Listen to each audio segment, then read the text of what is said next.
Welcome back to my channel Suni's kitchen. Like చేయండి, share చేయండి, subscribe అవ్వండి.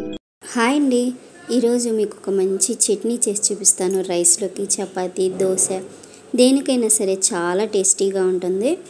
బీరకాయ తొక్కతో చట్నీ ఎలా చేసానో మీకు చూపిస్తాను. అబ్బో, బీరకాయ తొక్కతో పచ్చడేంట్రా బాబు అనుకోవచ్చు, కానీ టేస్ట్ మాత్రం చాలా బాగుంటుందండి. మనకు ఒక 2 రోజులు ఫ్రిడ్జ్లో పెట్టుకుంటే నిల్వ ఉంటుంది కూడా, టేస్టీగా ఉంటుంది. వేడివేడి అన్నంలో కాస్త నెయ్యి వేసుకుని పచ్చడి వేసుకుని తింటే చాలా బాగుంటుంది. నోరు కూడా కమ్మగా ఉంటుంది. ఎలా చేసుకోవాలో నేను చూపిస్తాను. ఒక 1/2 కిలో బీరకాయలు తీసుకున్నానండి. ఆ బీరకాయలతో ఇగురు చేసేసాను.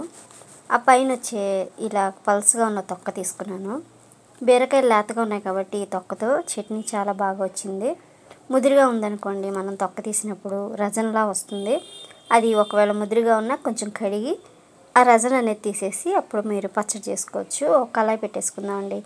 ఒక 3 స్పూన్ల వరకు ఆయిల్ వేసేసుకొని దాంట్లోకి ఆవాలు అలాగే సాయిపప్పు 2 1 స్పూన్ అంతా వేసేసుకున్నాను. 1 స్పూను పచ్చెనపప్పు వేసుకున్నాను.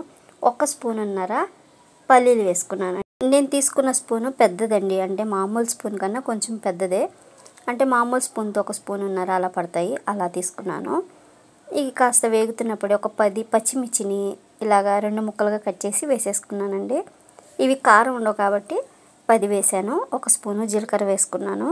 చూసుకొని వేసుకోండి. ఇంకా ఎండుమిర్చితో కూడా చేయొచ్చు. కొంచెం కరివేపాకు మనం విడిగా వేస్తే పిల్లలు తీసి పడేస్తూ ఉంటారు కదా, అందుకని నేను ఈ విధంగా వేసేస్తాను. ఇలా మంచి కలర్ వచ్చే వరకు వేయించేసుకోండి. ఇలా పచ్చిమిర్చి ఇలా తెల్లగా వచ్చేసే వరకు వేయించుకోండి. అలాగన్నీ వేగిపోతాయి. ఇప్పుడు ఇవన్నీ ఒక బౌల్లోకి తీసేసుకుందాం.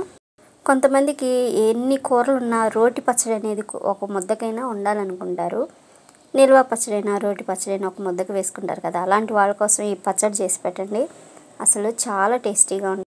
మన పచ్చిమిర్చి ఇవన్నీ వేగిపోయినవి అన్నీ తీసాం కదా, అదే కళాయిలో 1 స్పూన్ ఆయిల్ వేసుకొని ఈ తొక్క అంటే బీరకాయ పొట్టు ఉంది కదా, ఇది తీసి వేసేసుకొని దీన్ని చక్కగా వేయించేసుకోండి.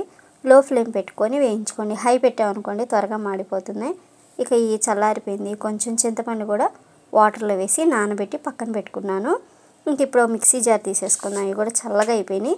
ఇక మిక్సీ జార్లోకి ఫస్ట్ పప్పులన్నీ వేసేసుకుందామండి. ఇది కూడా చల్లగా అయిపోయింది. ఇక ఓ మిక్సీ జార్ తీసేసుకొని ఫస్ట్ ఇవన్నీ వేసేసుకుందాం. ఈజీ అండి, సింపుల్గా. కాకపోతే మనం పల్లీలు పచ్చెనపప్పు ఇవన్నీ వేసాం కాబట్టి టేస్ట్ బాగుంటుంది. దీనికి ఇక మనం తాలింపు కూడా వేయవసరం లేదు, కానీ తాలింపు వేస్తే ఇంకా బాగుంటుంది. కొంతమంది తాలింపు లేకుండా పచ్చడి తింటూ ఉంటారు. వాళ్ళ కోసం అయితే తాలింపు లేకుండా వేసేయచ్చు. తాలింపు కావాలి అని కొంతమంది ఉంటారు కదా, వాళ్ళకి తాలింపు వేసుకోవచ్చు. ఇక దీంట్లోకి కొంచెం చింతపండు అలాగే దీంట్లో కొంచెం వాటర్ ఉన్నాయి కదా, అవి కూడా వేసేసుకొని కొంచెం వాటర్ పడుతుందండి మనకి మిక్సీ తిరిగేటప్పటికి. కొంచెం వాటర్ కూడా వేసుకొని మిక్సీ పట్టేసుకోవచ్చు. దీనికి సరిపడా సాల్ట్ వేసేసుకుంటున్నాను. ఇక సాల్ట్ వేసేసుకొని మూత పెట్టేసి మిక్సీ పట్టేసానండి. మిక్సీ కాస్త తిరగకపోతే కొంచెం వాటర్ వేసానండి, మెత్తగా అయిపోయింది. మీకు కాస్త కచ్చాపచ్చాగా కావాలంటే అలా కూడా వేసుకోవచ్చు. నేను ఈలోగా దోశలో కూడా వేసి పెట్టేశాను మా వాళ్ళకి. ఇక ఉన్న పచ్చడిని ఒక గిన్నెలోకి తీసేసానండి. ఇక స్మెల్లే చాలా బాగుంది. అసలు తాలింపు కూడా అవసరం లేదు, కానీ నేను కొంచెం తాలింపు వేసుకున్నాను. మనకి రైస్లో తింటూ ఉంటే అక్కడక్కడ పప్పులు కనిపిస్తూ ఉంటే బాగుంటుంది కదా అని.